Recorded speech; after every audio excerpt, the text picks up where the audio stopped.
The conference room at Wellington and Associates smelled like leather and expensive coffee. My daughter-in-law Vanessa sat across from me, manicured nails drumming against the mahogany table, her lawyer shuffling papers with increasing nervousness. My son Marcus wouldn't meet my eyes. Mrs. Patterson, the mediator, cleared his throat. Given the circumstances, perhaps we should review the property documents one more time? Vanessa's perfectly glossed lips curved into that familiar smirk. This is ridiculous. She has nothing. Marcus and I have been supporting her for 2 years. She's just wasting everyone's time. I reached into my worn leather purse, the one Vanessa had mocked as vintage trash just last week, and pulled out a single manila folder. The mediator's eyes widened as he opened it. Mrs. Patterson, he said slowly, is this all documented? Every receipt, every bank statement, every property record. My voice was calm, steady. The voice of a woman who'd spent 68 years learning that quiet strength outlasts loud cruelty. Marcus finally looked up, his face draining of color. Mom, what? The beach house in Cape May, I said softly. The one you told Vanessa was yours. My late husband bought it in 1987. It's been in my name since he passed. I slid another document across the table. The rental income you've been collecting for the past 18 months. That's been going into an account I established. With interest. Vanessa's confident expression cracked. That's impossible. You don't even know how to use a computer. I learned. I folded my hands, the simple gesture silencing her. I learned quite a lot over these past 6 months. While I was doing your laundry, cooking your meals, and watching your children for free. The mediator flipped through page after page, his expression growing more serious. Mrs. Patterson has documentation of 1,847 hours of unpaid childcare, housekeeping services valued at market rate, and, oh my. He looked up at Vanessa. Did you actually tell the HOA that she was your live-in domestic worker? They had no idea what was coming. Neither of them had bothered to look beneath the surface of the quiet old woman they'd turned into their servant. But I'd been watching, waiting, planning. And now, finally, it was time for them to learn what it cost to mistake kindness for weakness. 24 months earlier, I'd stood in the doorway of the home I'd shared with my husband Robert for 42 years, watching the moving truck pull away. The house had sold faster than expected, too many memories, too much empty space after Robert's sudden heart attack left me a widow at 66. It'll be perfect, Mom, Marcus had said on the phone, his voice warm with what I'd mistaken for genuine care. You'll have the guest suite. It's huge. And Vanessa's actually excited, she could really use help with the kids while she focuses on her interior design business. Help. Such a gentle word for what would become my prison. I'd raised Marcus alone after his father walked out when he was 3. Worked 2 jobs, morning shift at the hospital cafeteria, evenings cleaning offices so he could have piano lessons, soccer camps, a college education without debt. He'd met Vanessa during his junior year at Rutgers, and I'd smiled through the wedding even though something about her laugh felt calculated, performative. But he loved her. And I loved him. So when they offered me a home after Robert died, I'd felt grateful. The guest suite was beautiful, all cream-colored furniture and soft gray walls that Vanessa had designed herself. We're so lucky to have you, she'd said that first week, hugging me in the kitchen while I unloaded groceries. The kids already adore their Nana. Emma was 5 then, bright-eyed and curious. Baby Oliver had just turned 2, all dimples and sticky fingers. I'd fallen in love with them instantly, the way you do with grandchildren who carry pieces of the child you raised. Those first few weeks felt like a blessing. I'd cook dinner while Vanessa worked on her design projects. I'd fold laundry while watching the kids play in the backyard. Simple tasks that made me feel useful, needed. But somewhere around month 3, help became expected. Mom, could you watch the kids Saturday? Vanessa has a client meeting. Mom, we're out of milk, could you run to the store? Mom, the kids need to be at soccer by 4. You don't mind driving them, right? I didn't mind. I was family. This was what family did. The requests multiplied like weeds in untended soil. Vanessa stopped asking and started assuming. Her design business grew, and suddenly I was watching Emma and Oliver every day from 7 in the morning until after dinner. The kids started calling me for help before they called their own mother. I should have seen it then, the way Vanessa's smile tightened when Oliver ran to me instead of her. The way she'd make little comments, "Must be nice to have so much free time. I wish I could just relax all day like some people." Relax. As if raising 2 children while managing a household was vacation. Robert's life insurance had left me comfortable. Not wealthy, but secure. I had my social security, a small pension from my hospital years, and the beach house in Cape May that Robert had loved. We'd spent every summer there, walking the beach at sunset, eating salt water taffy on the boardwalk. I'd planned to keep it. Visit on weekends. Maybe rent it out during peak season for extra income. But Marcus had other ideas. "Mom, you're not even using it," he'd said over dinner one night, 6 months into my stay. "And Vanessa thinks we could really make something special there, turn it into a destination rental. High-end vacationers, Instagram-worthy photos. We could all share the income." Share. Another gentle word that meant I'll take what's yours. I'd hesitated, and Vanessa had leaned forward, touching my hand. "We'd take care of everything. All the maintenance, the booking, the cleaning. You wouldn't have to worry about a thing." "Let me think about it," I'd said. Marcus's jaw had tightened. "We're just trying to help you make smart financial decisions, Mom. At your age." At my age, I'm perfectly capable of managing my own property. The words had come out sharper than intended.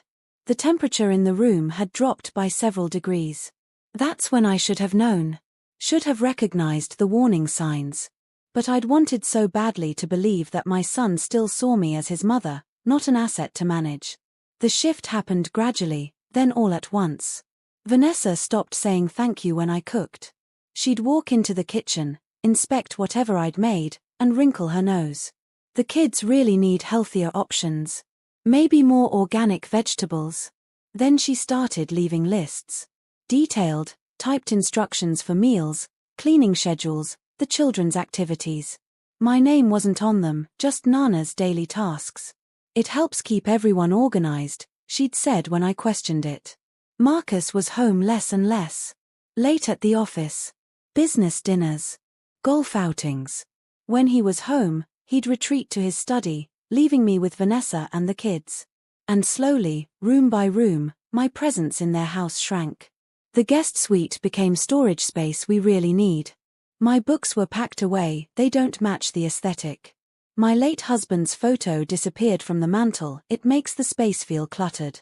I was becoming invisible. A ghost in my own son's home. But I was still his mother. Still Oliver and Emma's Nana. I told myself things would improve. That Vanessa was just stressed with her business. That Marcus was working hard to provide for his family. I told myself a lot of comforting lies during those first 18 months. The truth was waiting for me, sharp and cutting, just around the corner. It was a Tuesday morning in April when everything shattered. I'd been up since 6, making breakfast for the kids. Emma needed help with a science project due that day.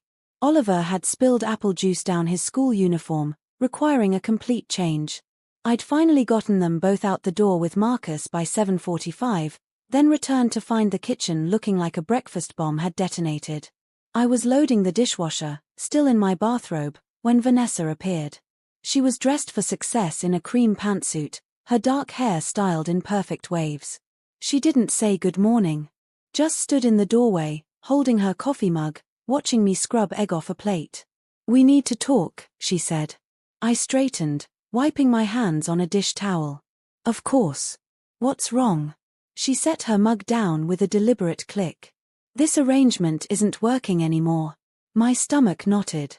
"What arrangement?" "This whole situation." She gestured vaguely at me, at the kitchen, at everything. "Marcus and I have been discussing it. You're not contributing financially. The guest suite could be better used as a home office for my business. And frankly, the kids are getting too attached.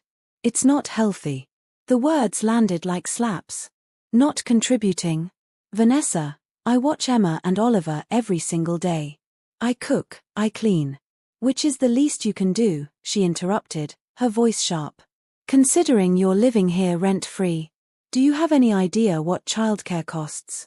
What a live-in nanny would charge? I'm not a nanny. I'm their grandmother. Exactly. This should be something you want to do. Instead, you act like you're doing us some huge favor. She picked up her phone, scrolling through something.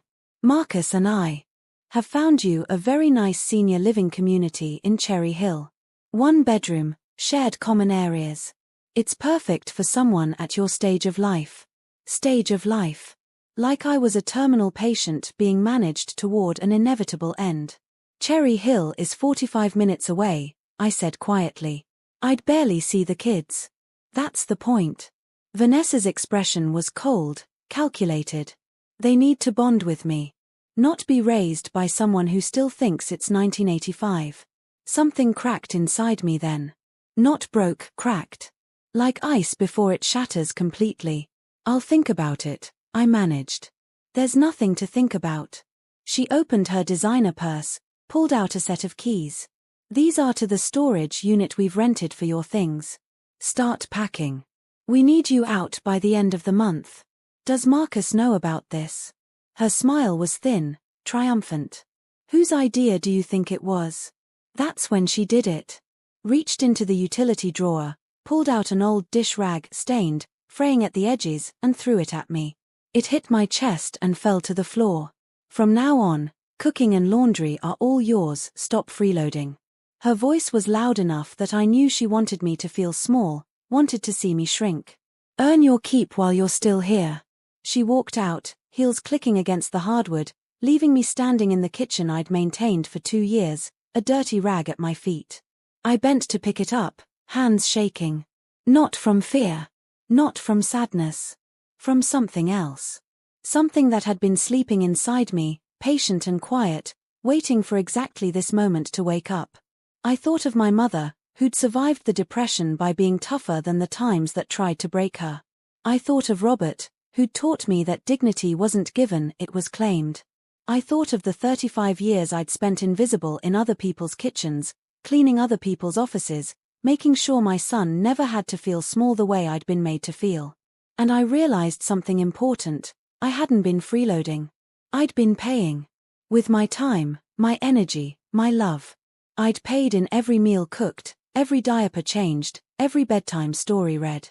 But they'd never planned to pay me back. They'd planned to discard me. I folded the rag carefully and set it on the counter. Then I walked upstairs to the guest suite that wasn't mine anymore, pulled out my laptop, the one I'd bought secretly 3 months ago, and opened the file I'd been keeping. Every receipt. Every hour logged. Every single piece of evidence that the woman they saw as a burden was actually the foundation holding their perfect life together. If they wanted to play games with my dignity, I'd teach them the rules. The library became my refuge. Every Wednesday afternoon, while Vanessa thought I was at the grocery store, I'd drive to the Cherry Hill Public Library and meet with Diane Murphy, a paralegal in her 50s who volunteered with the Senior Legal Aid Program. Document everything, Diane had told me during our first meeting. Photos, receipts, text messages. If they're treating you like unpaid labor, we need proof. I'd started keeping records 3 months earlier, right after Vanessa had jokingly told her book club friends that she'd hired the world's cheapest nanny. My mother-in-law works for room and board. Everyone had laughed. I'd smiled from the kitchen doorway where I'd been serving their catered lunch, my face burning. That night, I'd created a spreadsheet. Hours of childcare. Market rate, $18 to $25 per hour. Housekeeping services. Cooking. Transportation. I logged everything with methodical precision, the same way I'd once tracked my cleaning service routes, making sure every client got exactly what they'd paid for. Except I wasn't being paid. I was being used. My friend Patricia from church had noticed the change in me. Grace, you look exhausted, she'd said after Sunday service. When's the last time you did something for yourself? I'm fine, I'd lied. Just busy with the grandkids. But Patricia knew. Had lived through her own version of family exploitation when her daughter tried to move back home temporarily for 3 years. You know what I learned, she'd whispered, squeezing my hand. Sometimes the most loving thing you can do is teach people they can't treat you like trash. Patricia connected me with her nephew, James, who worked in property management. Your beach house, he'd said over coffee at a quiet diner. You still own it outright? Yes. Robert made sure it was in my name. Marcus has been managing the rentals for the past year. James had frowned. Managing how? He handles the bookings, coordinates cleanings, deposits the rental income into a joint account we set up. Do you have access to that account? I'd felt stupid admitting it. He said it was easier if he handled the finances. That I didn't need to worry about the details. James had pulled out his laptop. Let's find out exactly what easier means. It took 3 weeks of careful investigation, but the truth emerged like rot beneath pretty paint. Marcus had been renting the Cape May house for $3,200 per week during summer season, $1,800 during off-season. Over 18 months, the property had generated nearly $89,000 in rental income. The joint account they'd opened for my benefit contained $3,200. Where's the rest? I'd asked, my voice hollow. James showed me. Marcus had been transferring the bulk of the rental income into an investment account under his name only. Building our future, according to the account notes. Not his and Vanessa's. My beach house. My memories with Robert. My property. Their profit. This is theft, James had said flatly. You have grounds for legal action. But I didn't want revenge. Not then. I just wanted acknowledgement. Respect. Some small indication that I mattered to my son beyond my utility value. I tried, one last time, to reach him. Marcus, can we talk? I'd asked one evening after Vanessa had gone to bed. He'd looked up from his phone, distracted. Sure, Mom. What's up? I've been thinking about the Cape May house. I'd like to review the rental income statements. His expression had shuttered. Why? Is something wrong? I just want to understand how it's being managed. Mom, I told you I handle all of that. You don't need to worry. But it's my property, Marcus. I'd like to be involved in the decisions. He'd sighed, the way you sigh at a child asking too many questions. You're 68 years old. These financial details are complicated. Vanessa and I are just trying to protect you from stress. Protect. Another word they'd weaponized. I'm not incompetent, I'd said quietly. I never said you were. But his tone implied exactly that.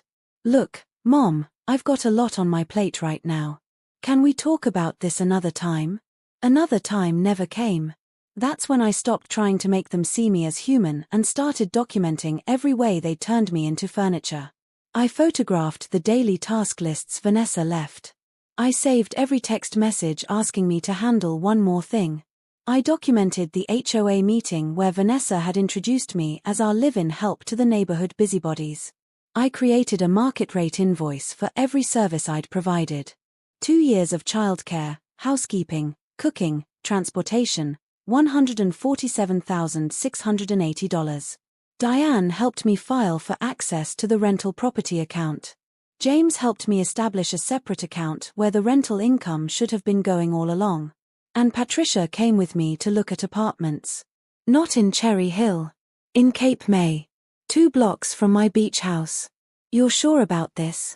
Patricia had asked as we toured a small 1-bedroom with a view of the lighthouse. I'd thought about that dish rag hitting my chest. About Vanessa's smile as she told me to earn my keep. About Marcus, who'd learned that women were disposable from the father who'd walked out on us. I'm sure, I'd said. The apartment was perfect. Small, manageable, mine. The landlord was a kind woman in her 70s who'd been widowed herself. You'll love it here, she'd said. It's a real community. Everyone looks out for each other. Community. Something I'd thought I had with Marcus and Vanessa. Something I'd learned to build without them. I signed the lease for June 1st, exactly 6 weeks away. Then I called Marcus and Vanessa's bluff. I told them I'd found a place. That I'd be out by their deadline. They'd seemed relieved, even happy. Vanessa had actually hugged me, all performative warmth. This is really for the best, Grace, she'd said. using my first name for the first time in months. You'll have your independence. We'll have our space. It's healthier for everyone. Marcus had avoided my eyes but nodded along. We'll help you move, Mom. Whatever you need. What I needed, they couldn't provide. But I didn't say that. I just smiled and thanked them and went back to my room, my temporary room in their house built on my unpaid labor, and added one more entry to my spreadsheet. In 6 weeks, they'd learn exactly what they'd lost. But not in the way they expected. Because I wasn't planning to disappear quietly into some lonely apartment, dismissed and forgotten. I was planning to reclaim every single thing they'd taken from me. Starting with my dignity. The mediation had been Diane's idea. Before you consider any legal action, she'd explained, Massachusetts law requires good faith mediation in family property disputes. But here's the beautiful part, it puts everything on record. In a neutral space. With witnesses. So I'd sent the formal mediation request through Diane's law office. Marcus and Vanessa had been served papers at their home on a Tuesday afternoon. Vanessa had called me 20 minutes later, her voice shaking with rage. What the hell is this, Grace? Property dispute mediation? Have you lost your mind? I want to discuss the Cape May house, I'd said calmly. And compensation for services rendered. She'd laughed. Actually laughed. Services rendered? You mean living rent-free and babysitting your own grandchildren? I'll see you at Wellington and Associates on Thursday at 2 p.m. Bring Marcus. I'd hung up before she could respond.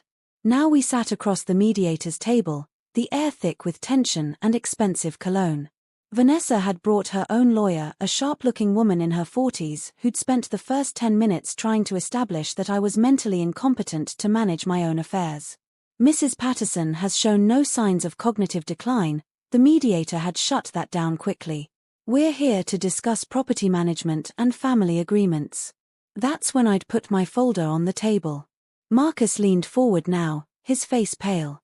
Mom, what is this? I opened the folder methodically. First page, property deed for 324, Ocean Avenue, Cape May, New Jersey. Sole owner, Grace Patterson.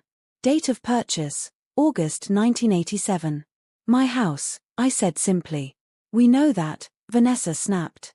We've been managing it for you. Without my consent. I slid the next document across. This is the joint account statement Marcus opened for my convenience. It contains $3,200. But according to the rental records James Murphy compiled, I nodded to Patricia's nephew. Sitting quietly in the corner, the property has generated $89,347 in rental income over 18 months. The mediator's eyebrows rose.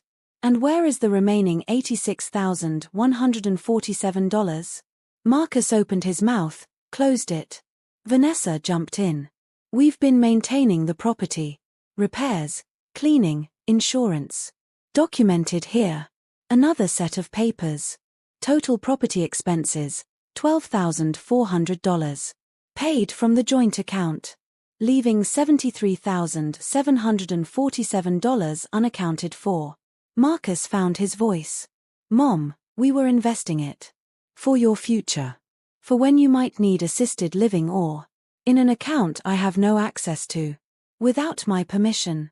Using income from my property. I kept my voice level, factual. That's called embezzlement, Marcus. Jesus Christ, I'm your son. I was trying to help. Help like you helped by charging me $800 per month for storage when you told me I had to move out? I pulled out another document. This invoice from Secure Space Storage. Except I never signed a storage agreement. You forged my signature. Vanessa's lawyer shifted uncomfortably. Mrs. Patterson, are you making allegations of fraud? I'm stating facts. I laid out the next set of papers like playing cards in a winning hand. This is my comprehensive log of childcare hours provided to Marcus and Vanessa Patterson over 24 months. Total hours, 4,692. Market rate for childcare in this area, $22 per hour. Value, $103,224.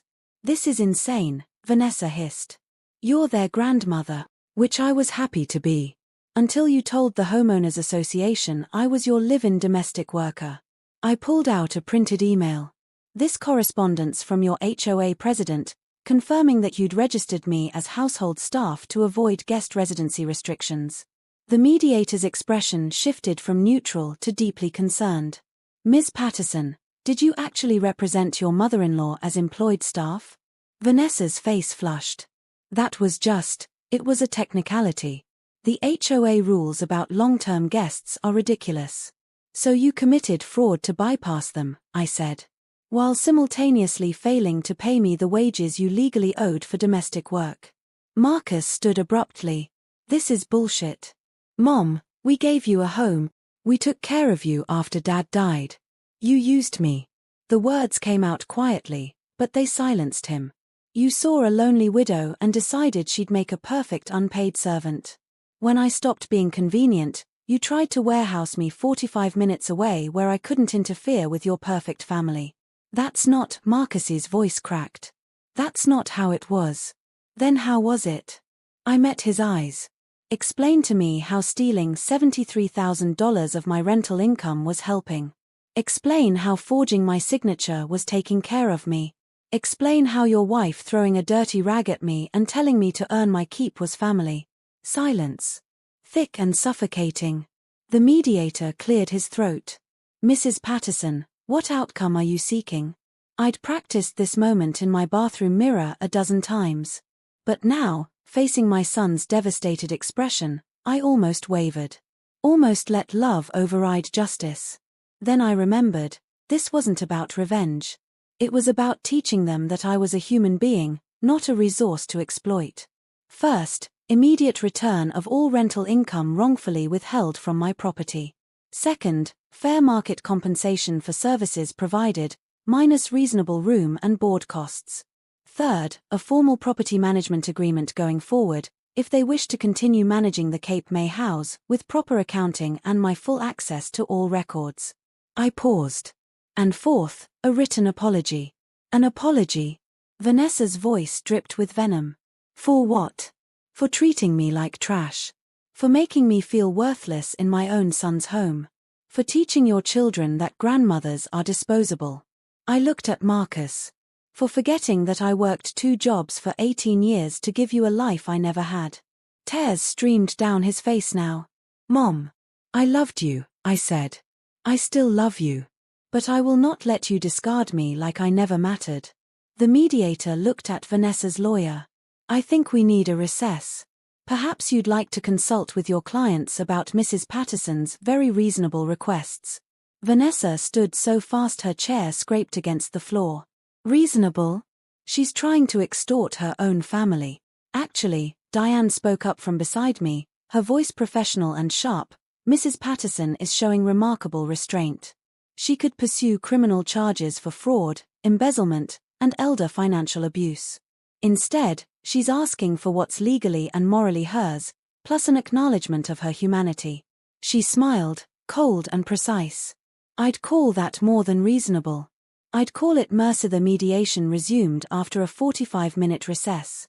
Marcus and Vanessa returned with matching expressions, his devastated, hers furious. They sat down without meeting my eyes. My clients, Vanessa's lawyer began carefully, would like to discuss a settlement. How generous, Diane said dryly. The lawyer ignored her. The Pattersons are willing to return $50,000 of the rental income and establish a proper management agreement going forward. In exchange, Mrs. Patterson will waive any claims for childcare or household services. I didn't even need to respond. Diane did it for me. $50,000. The documented amount is $73,747. And the childcare claim alone is worth over $100,000. Your offer is insulting. It's what we can afford, Marcus said, his voice hollow. We've invested most of the rental income. Vanessa's business, the kids' college funds. My money, I interrupted. You invested my money without my permission. We were trying to build something. Vanessa slammed her hand on the table. A future for our family. But clearly you only care about yourself. Enough. The mediator's voice cut through the room. Ms. Patterson, Your behavior is bordering on contempt of this process. Mrs. Patterson has presented clear documentation of financial wrongdoing.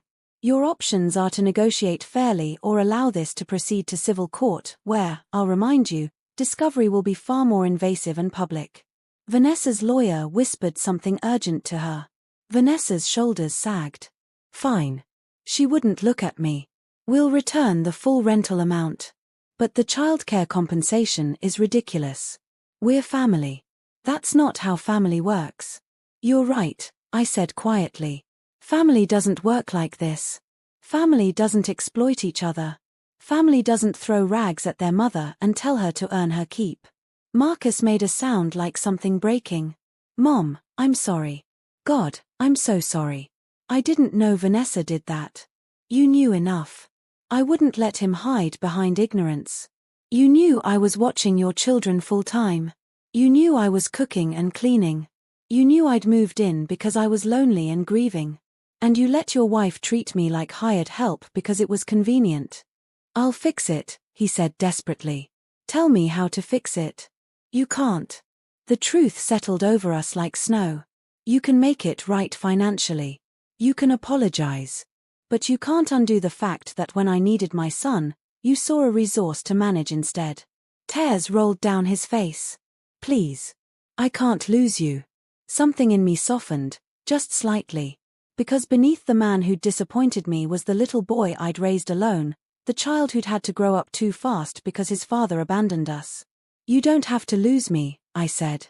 But the relationship we had before, that's gone. We'll have to build something new. Something honest. The mediator seized the moment. I suggest we take a brief break. When we return, I'd like to see a revised settlement proposal that reflects Mrs. Patterson's full documented claims. We reconvened 30 minutes later. Marcus and Vanessa presented a new offer, full return of rental income, $73,747, plus $50,000 for unpaid services, still less than my documented claim, but negotiated as family consideration. A formal property management agreement with monthly accounting. And this slid across the table in Marcus's handwriting. Mom, I'm sorry I made you feel worthless. I'm sorry I prioritized money and convenience over your dignity. You sacrificed everything to raise me, and I failed you when you needed me most. I hope someday you can forgive me. I love you. Marcus. It wasn't enough. Ink on paper couldn't heal what had broken. But it was a start. And the apology from Mrs. Vanessa Patterson? Diane prompted. Vanessa's jaw was tight. I apologize for my behavior. It was inappropriate. Be specific, the mediator said firmly. She breathed out hard. I apologize for throwing the rag. For calling you a freeloader. For introducing you as domestic staff. For not respecting your contributions to our household. Still not enough. But progress. I accept your apologies, I said. On the condition that this behavior never happens again. If I choose to spend time with my grandchildren, it will be because I want to. Not because I'm obligated. Not because I'm being used. Agreed, Marcus said quickly. Whatever you want, Mom. The mediator drew up the settlement documents. We all signed. As I watched Marcus write the first check, $73,747, made out to Grace Patterson, I felt something shift. Not victory. Not triumph. Relief. The bone-deep relief of standing upright after years of being bent. We left the mediation office in silence. In the parking lot, Marcus approached me, hesitant. Mom, can we talk? Maybe get coffee? I considered it. Considered the years of hurt that coffee couldn't fix. Not yet. I need time. But we'll see you. The kids miss you. I miss you. I'm moving to Cape May on June 1st. When I'm settled, we'll arrange visits. Supervised at first. I need to know you're serious about change before I let myself hope. He nodded, wiping his eyes.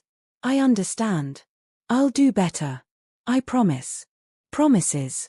Marcus had always been good at those.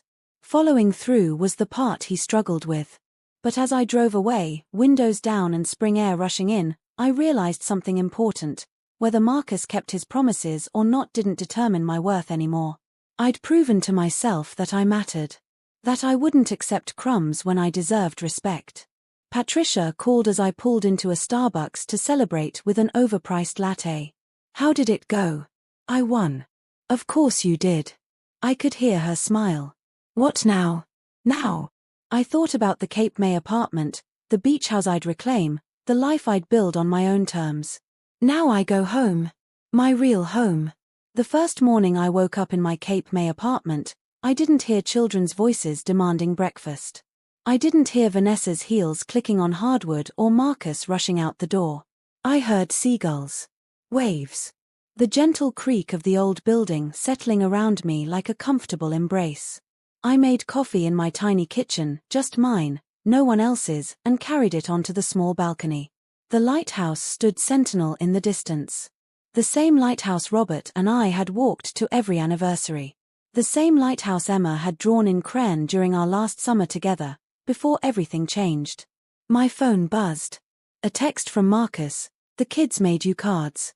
Can I drop them by? Not can we visit? Not come back. Just asking permission to enter my space, my life. Progress. Saturday afternoon. 2 p.m. 1 hour. 3 dots appeared, disappeared. Finally, thank you, Mom. I set the phone down and breathed. Really breathed. For the first time in 2 years, the air didn't taste like obligation. The beach house had been professionally cleaned and inventoried. James had found 3 months' worth of rental bookings. Marcus had never disclosed another $9,600 that would now come directly to my account. I'd decided to keep the house, manage it myself with James's help. It felt right. Robert and I had poured love into that little blue cottage. I wouldn't let anyone take it from me again. Patricia had helped me furnish the apartment with pieces from consignment shops and estate sales. Nothing matched, but everything was mine. Chosen by me. Arranged by me. A blue velvet chair I'd fallen in love with. A vintage bookshelf for my novels. My late husband's photo on the mantel, front and center where it belonged. It looks like you, Patricia said when she visited that first week, bringing homemade banana bread and wine. Lived in and loved. I thought I'd feel lonely, I admitted. After 2 years surrounded by people, I expected the quiet to hurt. Does it? It feels like healing. The Cape May Senior Center had a book club. I joined. The woman who ran it, Helen, was 72 and fiercely intelligent. We're reading Toni Morrison next month, she'd said. Fair warning, we're not gentle. We argue. We disagree. We make each other think. Sounds perfect. Saturday came. Marcus arrived exactly at 2 p.m., Emma and Oliver bursting through the door ahead of him. They threw themselves at me with the uncomplicated love of children who don't understand adult complications. Nana, you have a balcony. Can we walk to the beach? Why do you live so far away now? Marcus hovered in the doorway, uncertain. I let him stand there for a moment, let him feel what it was like to be unsure of his welcome. Then I nodded toward the kitchen table. Coffee, please. The hour was awkward at first. The kids showed me their cards, Emma's covered in glitter, Oliver's all scribbles and enthusiasm. They told me about school, about their new babysitter, paid, Marcus specified, about how their room felt different without my goodnight stories. Can you visit us, Nana? Emma asked, her eyes so much like Marcus's it hurt. Maybe soon. For now, you can visit me here. Every week. Oliver demanded. I looked at Marcus. He looked at me with something like hope mixed with fear. If your dad brings you, yes. Every Saturday from 2 to 4. It wasn't much. But it was a boundary. A clear line that said, I love you, but I won't be used anymore. As they left, Emma hugged me tight. I missed you, Nana. I missed you too, sweetheart. Marcus paused at the door. The apartment looks good. You look lighter. I am. Mom, he stopped, struggling. I'm getting us into family therapy. Vanessa and me. To work on everything. I want to understand how I became the kind of person who hurt you. That's a good start.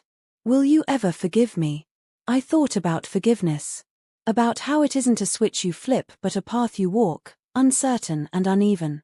Ask me again in a year. We'll see where we are. He nodded, accepting the uncertainty he'd earned. After they left, I walked down to the beach alone. The May afternoon was perfect, warm sun, cool breeze, the smell of salt and possibility. An older couple walked past, holding hands, laughing at some private joke. I felt a pang, missing Robert. Missing the future we'd been cheated out of. But I also felt something else. Something new and fragile.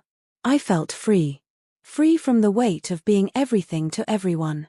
Free from making myself small to fit into someone else's vision of who I should be. Free from the lie that my worth depended on my usefulness. My phone buzzed again. This time, it was Diane, the final settlement check cleared. Congratulations, Grace. You earned every penny. Not earned. Claimed. There was a difference. I'd spent 68 years learning how to survive by being indispensable. Useful. Needed. I'd measured my value by what I could do for others, how much I could carry, how many needs I could meet while neglecting my own. But standing on that beach, waves washing over my bare feet, I understood something my younger self had never learned. I was valuable simply because I existed. Not because I cooked perfect dinners or gave perfect childcare or made perfect sacrifices. Just because I was Grace. A woman who'd survived loss, raised a son alone, built a life twice over, and refused to accept being discarded as payment for kindness. The lighthouse stood steady in the distance. Robert and I used to say it was a metaphor, standing firm through storms, guiding others to safety. But today I saw it differently. It stood there because it was built to stand. Not for anyone else's benefit. Just because that's what lighthouses do. I pulled out my phone and texted Patricia, "You were right. Independence doesn't feel lonely. It feels like coming home." Her response came immediately, "That's because you finally are home. The you that got lost in everyone else's needs is found again." The sun started its descent toward the horizon, painting the sky in shades of orange and gold. I didn't rush back to my apartment. I stayed on the beach, watching the light change, feeling the earth turn beneath my feet. Somewhere in Pennsylvania, Marcus and Vanessa were probably discussing the day. Maybe fighting. Maybe finally seeing each other clearly. That was their journey now. Their burden to carry. Mine was lighter. It consisted of deciding what to cook for dinner, or not cooking at all. What book to read next. Whether to join the Senior Center's trip to the Morrison exhibit in Philadelphia next month. Small decisions. Quiet freedoms. All mine. I thought I lost everything when my husband died.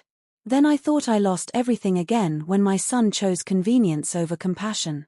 But standing there, watching the lighthouse beam begin its nightly vigil, I realized the truth. I hadn't lost anything I couldn't rebuild better. Stronger. More honest. I'd lost illusions. And in their place, I'd found something infinitely more valuable. I'd found myself. And that, I decided, was worth every difficult conversation, every uncomfortable boundary, every moment of standing up and saying, I matter. I deserve respect. I am enough. The tide came in, washing footprints away. But I stood firm. Like a lighthouse. Built to last.